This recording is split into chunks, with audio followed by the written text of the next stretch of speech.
ان کی بات کو مان لیا کہ واقعتاً محبت کرتے ہوں گے، چل دیے۔ اب یہ نہیں پتہ تھا کہ ان کی سوچ میں کتنی غداری بھری ہوئی ہے، ان کے یہ ظاہری طور پہ جو تصنع والی ایک سنوبش ایٹیٹیوڈ محبت والا تھا، اندر پیچھے کتنے غدار اندر چھپے ہوئے ہیں۔ تو جب وہاں پہ گئے ہیں تو ظالم ابن زیاد جو وہاں کا گورنر تھا، اس نے حضرت حسین رضی اللہ تعالیٰ عنہ کو وہاں پہ روکا ہے۔ اب وہ تاریخ میں درمیان میں کئی واقعات آتے ہیں، وہ صرف نظر کر دی ہیں طوالت کی وجہ سے، کہ ابن زیاد نے کیسا جبر کیا ہے، کتنا ظلم اس نے کیا ہے، کہ اس نے کیا کیا، حضرت حسین رضی اللہ تعالیٰ عنہ کو بیعت پہ قائل کرتا رہا۔ حضرت حسین رضی اللہ تعالیٰ عنہ نے کہا کہ آپ میرے راستے سے ہٹ جائیے۔ دیکھیے 3 باتیں ہیں، یا تو مجھے اس وقت جو حکمران ہے یزید، آپ مجھے اس سے مل لینے دیں، یا نمبر 2 مجھے میدان جہاد میں جانے دیں، میں وہاں پر جا کر جہاد کروں، یا مجھے واپس جا لینے دیں۔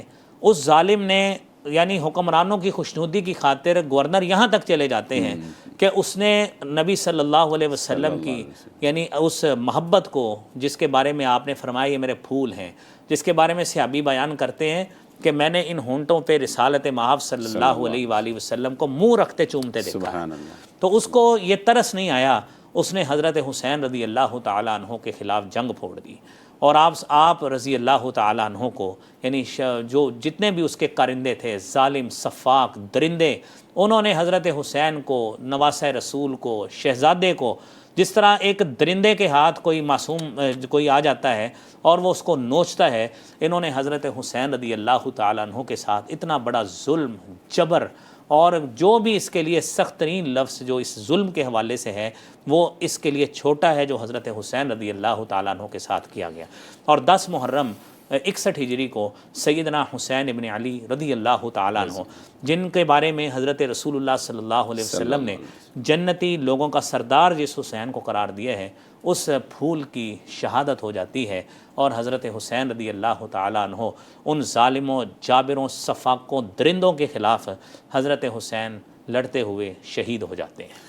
بہت شکریہ ڈاکٹر صاحب۔ ناظرین، آپ نے جانا حضرت حسین رضی اللہ تعالیٰ عنہ کی شہادت کا یہ واقعہ، یہ سانحہ یقیناً اس کو سننے کا حوصلہ جو ہے وہ ہمارے اندر نہیں ہے، لیکن یہ یاد تازہ کرتی ہے ہمارے اندر، تاکہ ہماری ان سے محبت، ہماری ان سے الفت، اس میں اضافہ ہو، اور ہم جان سکیں کہ یہ کتنے عظیم لوگ تھے اور کتنی عظیم قربانیاں ہیں ان کی اسلام کے لیے، اسلام کی سربلندی کے لیے۔ محمد الرسول اللہ صلی اللہ علیہ وآلہ وسلم کے یہ وفادار لوگ تھے۔ اللہ رب العزت سے ہم دعا کرتے ہیں اللہ تعالی ہمارے دلوں میں اہل بیت کی محبت کو ہمیشہ زندہ رکھے۔